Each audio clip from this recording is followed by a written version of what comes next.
Hello, and welcome here on my working table. Even though the calendar says it's summer, it's not very summery here today. It is cloudy, very cloudy and blowing, and not so high temperature. So I think I will stay in here for a couple of hours and make a video for you.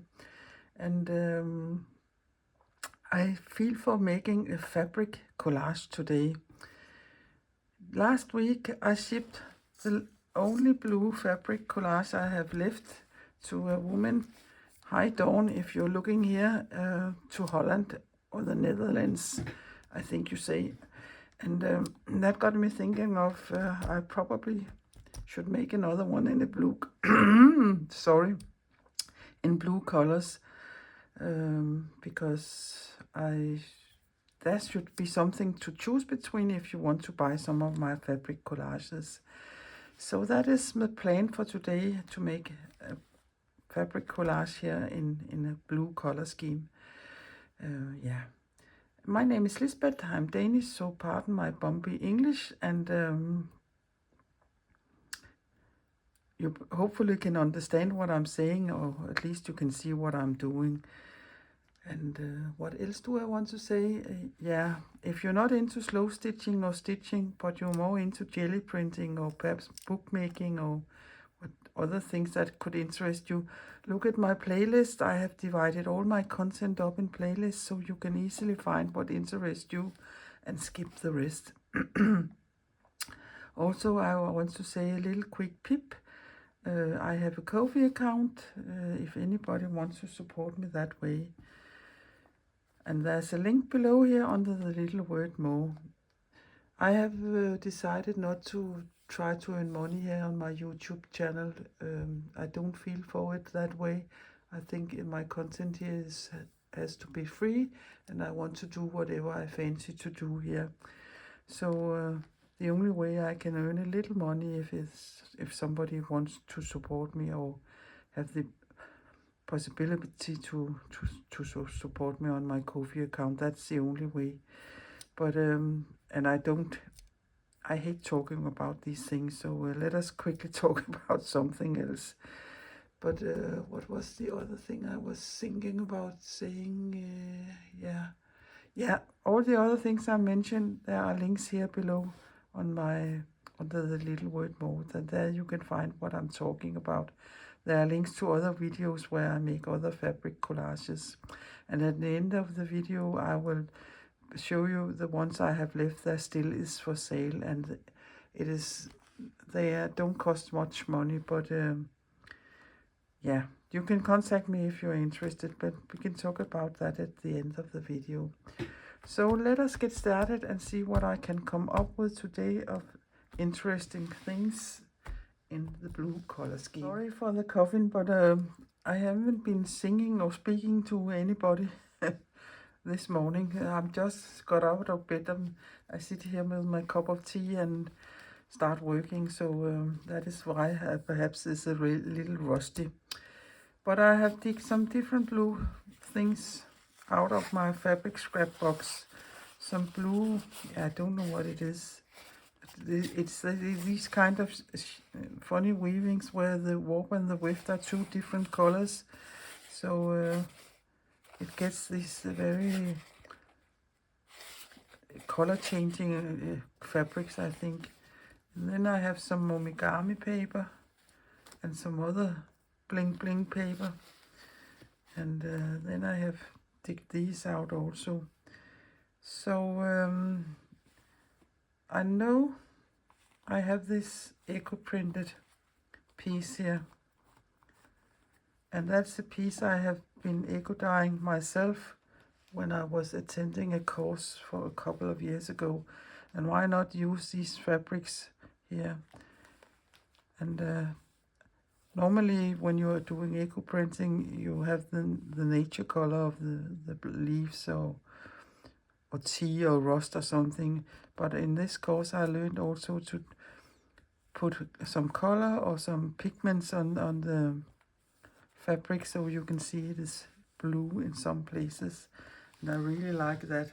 I can't quite remember how I did it now, but I probably have papers somewhere describing what I was doing, but yeah, I have so many kind of different fabrics I have been doing on courses I have been attending, and fabrics that I have dyed and painted myself, so why not use them? So I know I want this piece, if I want it top, bottom, I don't know yet, but we can try to put it there. Yeah, and about the substrate, many has asked me what it is. It is a synthetic felt, it isn't a wool felt, and it hasn't been near sheep at all, and it is between 3 and 5 millimeters thick, and because I'm what registered here in Denmark, I buy it at a factory, but I don't know where you live, where you can buy it, but try hobby or craft stores, perhaps they have it. But I buy them in bigger, per meter, or in bigger sheets and cut them up myself. And this one here is 20 by 20 centimeters, and that is about 8 by 8 inches if you're doing inches. We're not doing inches here in Denmark, and for me it's confusing when you're talking about inches, but now I know about 1 inch is approximately 2.5 centimeters, so that is how my brain works it out.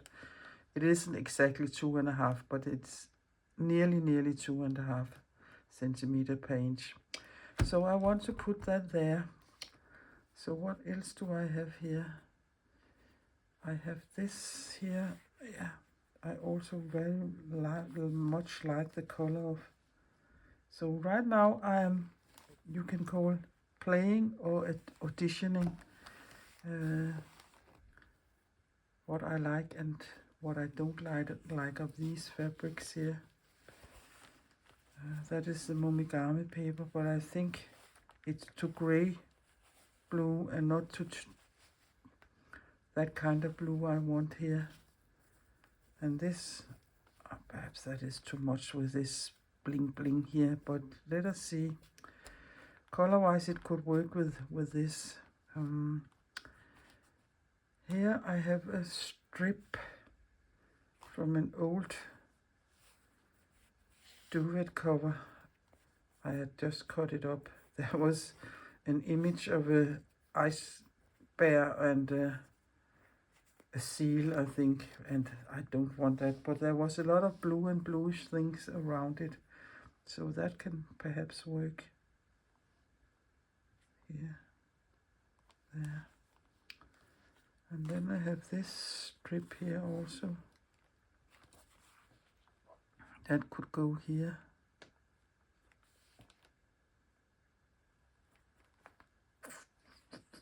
But I think I want this under here and there and there.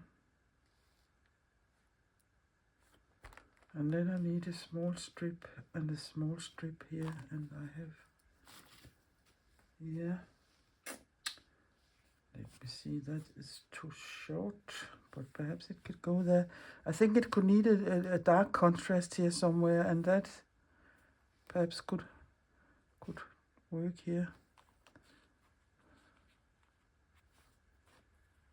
But I like these frayed edges.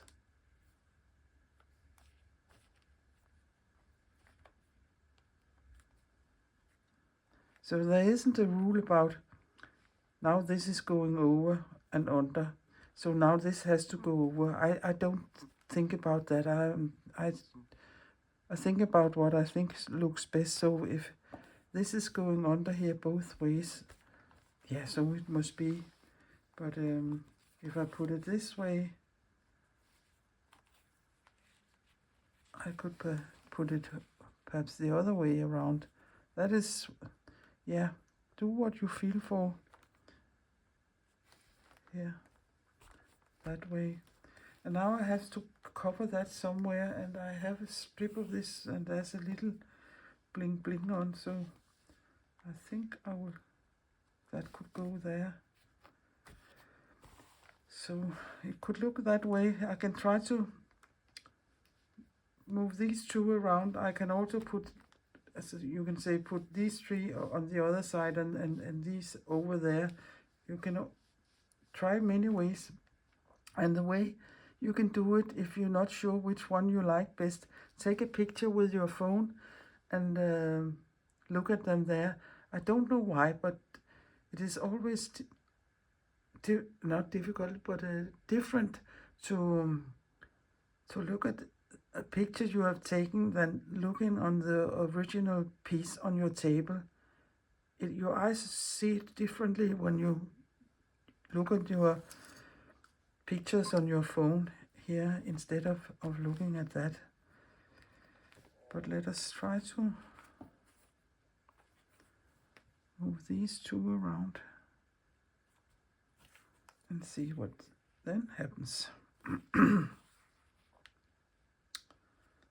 And there also is a question about, I think these two colors are too much the same. So in this case, I think I will let this one go in there and there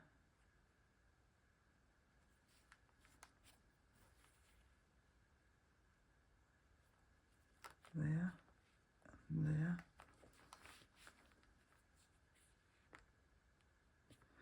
And I think I like the line there, so it ain't going like a staircase. So you have to secure that you have enough fabric, so I overlap at least a centimeter, so I'm sure there ain't any gaps. But here I'm very close to the edge, so perhaps I can pull it a little this way here, there, and now I can see there's room here. So I think I like it better this way here. So the way I do it is that I will invisible baste, not this piece, I will put that on later, but the other pieces I will invisible baste all the way around, and I will show you that in a second. But I don't want this big flap here, so I'll just cut a little of it off. That is easier to maneuver the square around when my pieces are a little smaller. And the way I do it, I just take a glue stick and then I give my fabric a dab of glue and place it down. And this isn't for holding it permanent, it is just for helping me that my fabrics isn't sliding around while I'm stitching them down. And here I'm also quite close to the edge. Give it a little more, perhaps a half centimeter. The last thing I do here when I'm done with the collage is to cut all the edges clean. I don't cut them off now, because while you are working they can be fraying and so on, and then it's nicer to do that as the last thing you do. So here I will just again dab it here, and this I will cover up in a second with the strip. And then there's this piece here on with that, and then there's this piece here.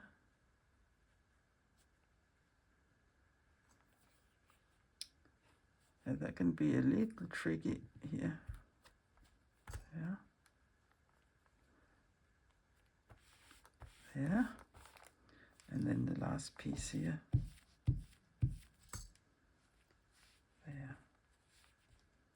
And I have overhang and overhang, and that is fine. So now you can see they are sitting there, and I can do like this, they aren't falling off. Perhaps I should give this a little dab here also. There. And I haven't ironed these pieces. Perhaps you should do that, but I don't love my iron very much, and I don't think the iron loves me very much. So but I think as soon as I start basting it down, it will be fine. But of course, if you're a more neat person than I am, iron your fabrics before you do all this.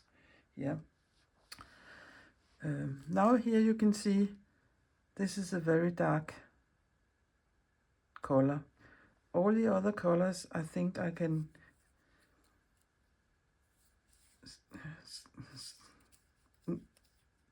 I only need this color. I think it can work on all the other pieces, but on this one you can see it quite clearly. And right now I will only be stitching right there. I don't know what kind of fancy stitching I will be doing now. I haven't taken any decisions about that. For now it is just about basting this down. So I will start here and go all the way around, and I can quickly show it. And I know if you're a regular follower here on my channel, you perhaps are sitting there thinking, oh my god, is she showing you this again? But you never know if there's someone new here.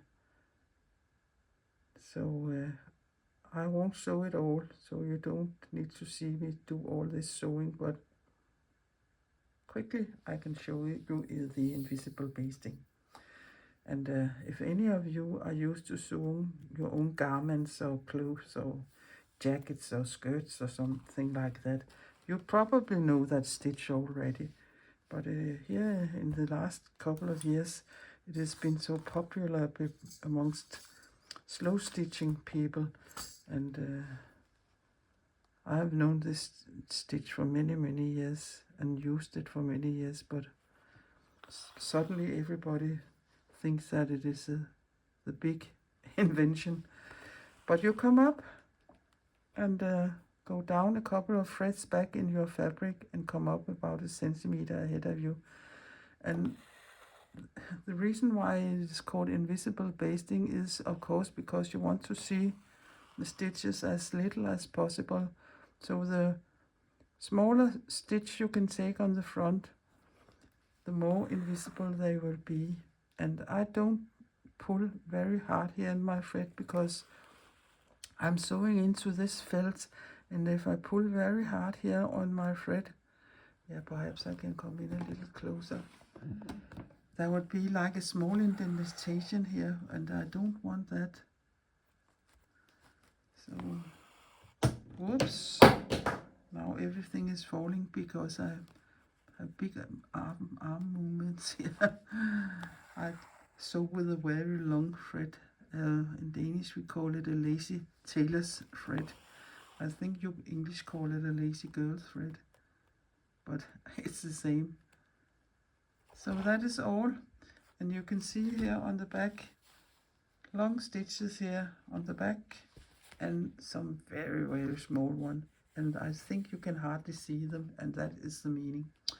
Okay, I will sew this all the way around and be so done with the basting all the way around here. And I also baste that line down there because I know I won't be doing any fancy stitching there. And why is that? And that is because I don't want to do anything up in the leaf here. If I will do something, it will be here. So looking at it now, this I have also 2 invisible baste down, and for me, collage is exciting if the elements are different. That could, for instance, in this case mean that this stripe and this stripe has 2 different sizes, or it could mean 2 different colors. So when I'm placing this, I will see to this strip is bigger than this strip, and I do that by placing it more onto this, so this one is bigger and this is smaller. That is much more exciting instead of I'm putting it there and now these 2 are the same size. For me it's more exciting if this strip gets smaller, and that is what I will do. So I'll just give it some dab of glues and invisible baste that down, and then is the time for thinking about what kind of fancy stitching I want to do here. And looking at it now, it can change as soon as I start doing something. But I think I will also just invisible baste this fat line down there and there and there, and not that line. And then I will do some of my railway tracks here, a kind of stitching, and I will show you. And here I perhaps will do running stitches, I don't know, but I really would like to make a row here, or a line of feather stitches of some kind. So that is what I think right now. On the other side, in many of these collages I have a focal point, a crazy piece of something, a little bits of bobs of something, and yeah, it can be many things. And I also think I want that here in this collage.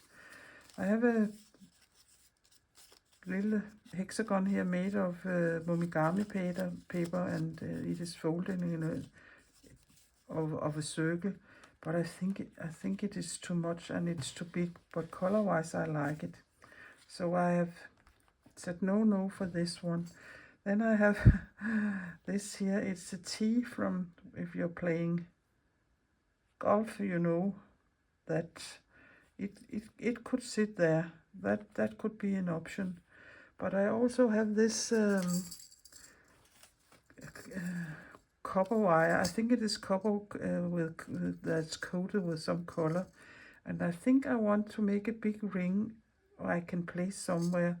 So I will go out here in my house and find something round. I can wipe it around so I can see how that looks. So just a second. Yeah, let me try the size of this bottle here. So all I do is go around like this a couple of times and keep my finger there, and take a scissor and cut that off, slide it off here, and then I can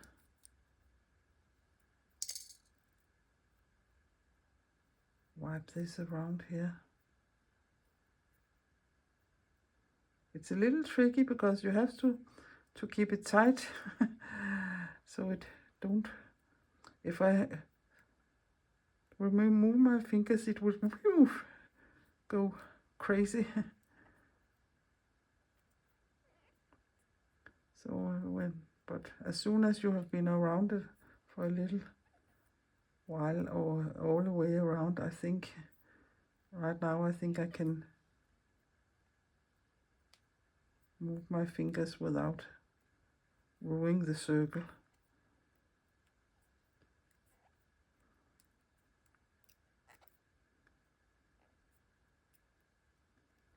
So this is just the way I do it. Yeah, let that go in there and there. And of course it gets a little wonky while I'm doing it, but you can make it neat again. Let me see here where I could, for instance, place that down here, or I could put it there. I don't think that is the last thing I want to do, so I will invisible baste this down first, and then I can show you how to sew this. I can call my railway tracks here, and then the stitching there I will always also show you. You're stitching by yourself, my thoughts always go walkabout, and I think of many different things, but I think of what I was saying, and I think I was calling it an ice bear, and I don't think that is the proper name. You probably all know what I'm meaning. I think it is called a polar bear, but yeah. Sometimes I miss words, and then I invent some myself, and yeah, so it is. Now everything is based down. This is based down, and this line is based down. So now I have chosen this light color thread here for making my straight stitches in a line here. And I tried some of the others also to see. But you can see here it looks like, yeah, could see that. But as soon as you take a single thread, you can see you can't see it in here. And I think this one is too blue. It's not the right kind of blue. I'm a little picky about this with the colors. And again, this is my favorite color. No, not color. My favorite thread to sew with.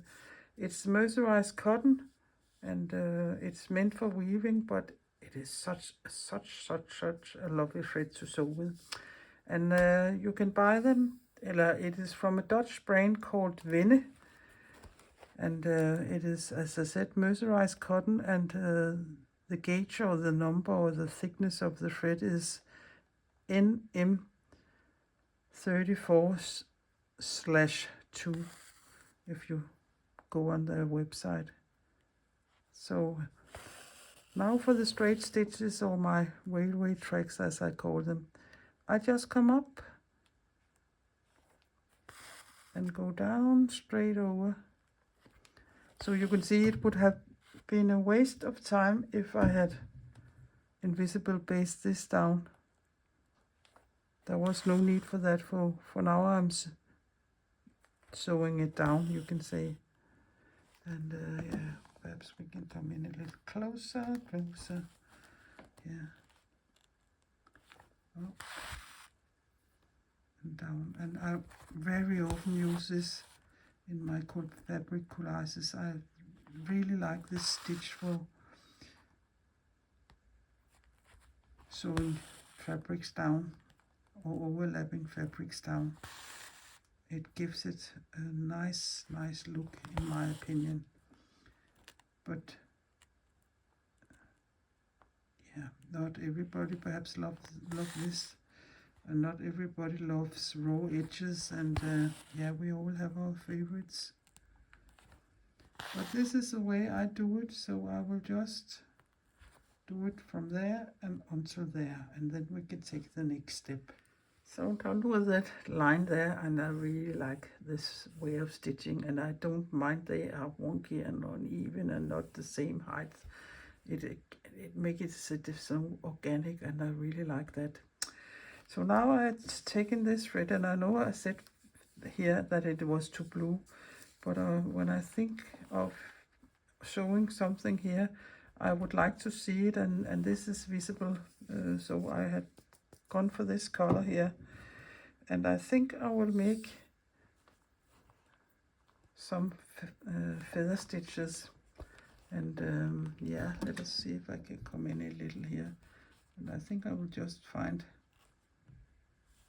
yeah, do I want it in the middle or here and at one side or out on the edge here? That can be,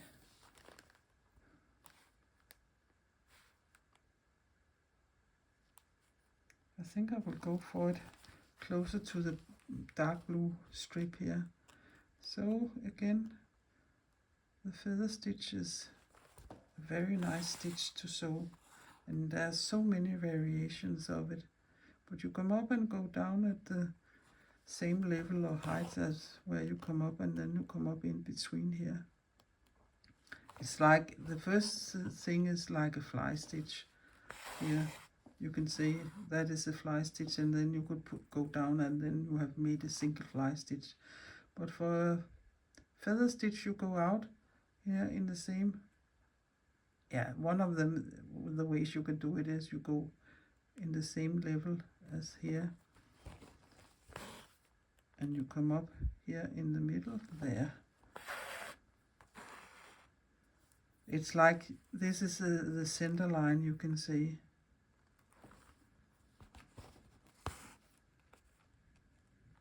And up here, so you always go from left, right, left, right, left, right, or right, left, depending on how you start, but that isn't very difficult.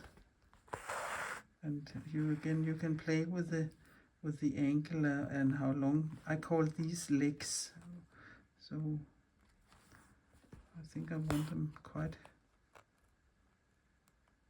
quite big here so you can see them there.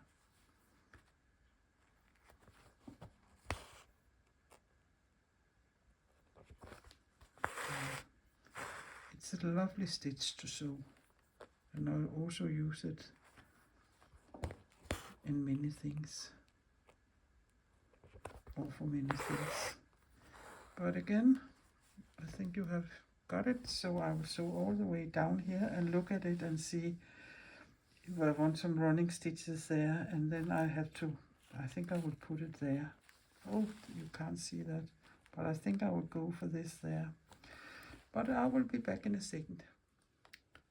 I made another little line of these. I like them a long and a short one.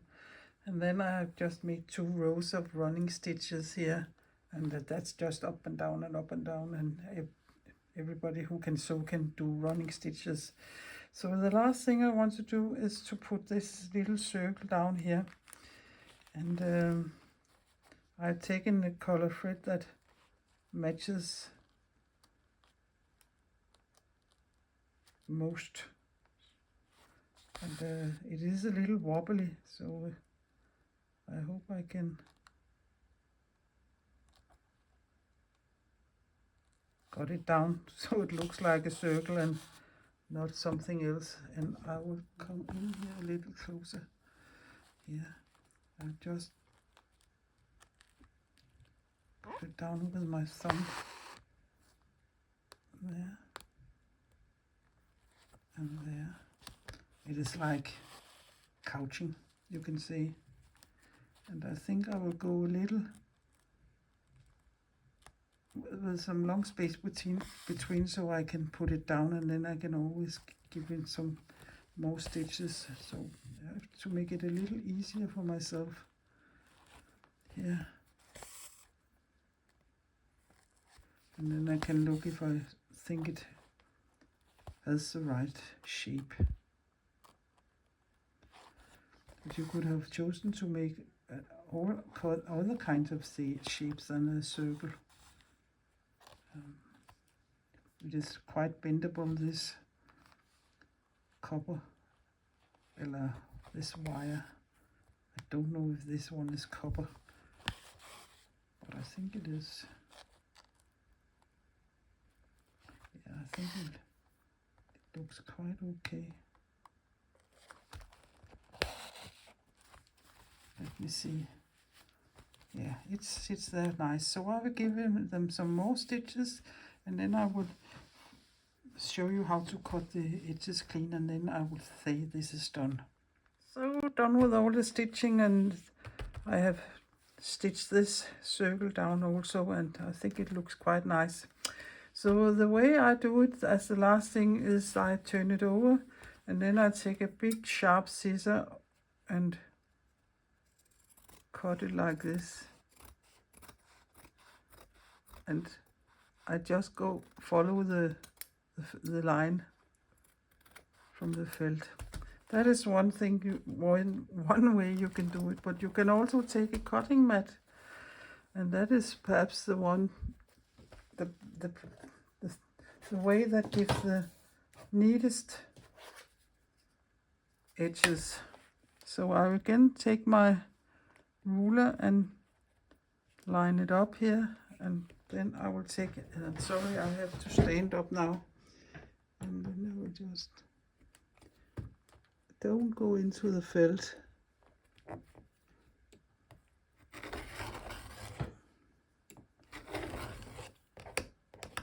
Let me see here if I got through all the layers. I think I perhaps need a new blade here, but that must be for another one. So now you can see that is really a neat thing, and that is why I start my stitching a little in, so I don't cut that off. But I will cut all the two other edges off, and then I will take some close-ups at the end of the video. Oh, here it is, done and dusted. I often got the question, how do you hang them on your walls, or what do you do with them? And there are of course many ways you can do this, but I have 3 things I can tell you. You can buy a cradle board like this and glue it on and paint the edges here if you want to. You could do exactly the same with a stretched canvas. Put it on here, glue it on, and don't use a very runny glue so it seeps out. Use quite fat or heavy gel or something, or you can also use double-sided tape, for instance, and then place it on here. But if you're more into framing, you can buy a frame and take the glass off and put it inside here. And now this frame is perhaps a little too small, but you can also do that, and then you again can paint it, and you also could have painted it here. And for the canvas, for instance, this canvas is 20 by 20 centimeters, and if you like a bigger piece for your wall, you can buy a 40 by 40 centimeter canvas, and then you can place it in the middle. You can also paint your canvas before. If you don't want this white color, you can, for instance, in this case, paint it a light blue or whatever you fancy to do, and put it in the middle, and then it would be a bigger piece for your wall. So there are many ways you can do that. Don't hang them in direct sunlight day and night for many years, but because fabric, it would fade. But then again, you could put glass on, but in my personal opinion, glass and textiles don't fit together. Yeah, this looks much better on this white background instead of my gray felt. It nearly drowned in the gray felt. But I'm quite satisfied with my little piece here. And when this clip is over, I will insert a little video of the collages I have for sale. So you're welcome to contact me if any one of them is something you would like to have on your wall. Just take a picture or explain which one it is you're interested in. And they are not very expensive. But else I just want to round this video up and say I hope you have been inspired, and I hope you have learned some tips and tricks seeing me working here with my fabric collages. It is one of my favorite things to do because I combine the collage thing with working with stitching and fabric, and that is two things I really love to do.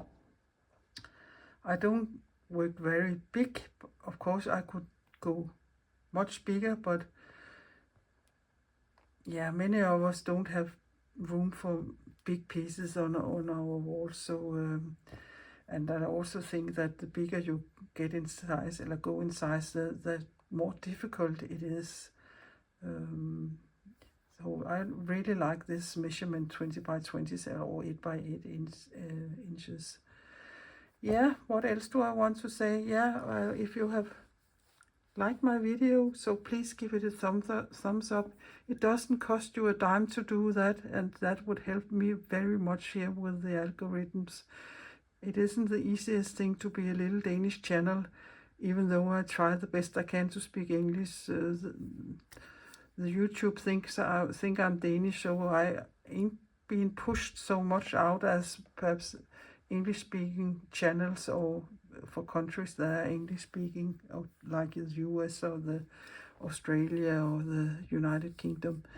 So that would be very much appreciated if you would give me a thumbs up, and also consider subscribing my little Danish channel. And please give me a comment if you have any questions. I happily will answer them for you, and I read every comment and I answer every comment. So I like to be in touch with you. So that is all. The last thing I want to say is please stay playful and creative, and please be nice to yourself and to everybody around you. And that is, treat everyone kind. That is all we ordinary people can do in these crazy times right now. So I will just say bye for now, and I'm looking forward to hear from some of you. Bye.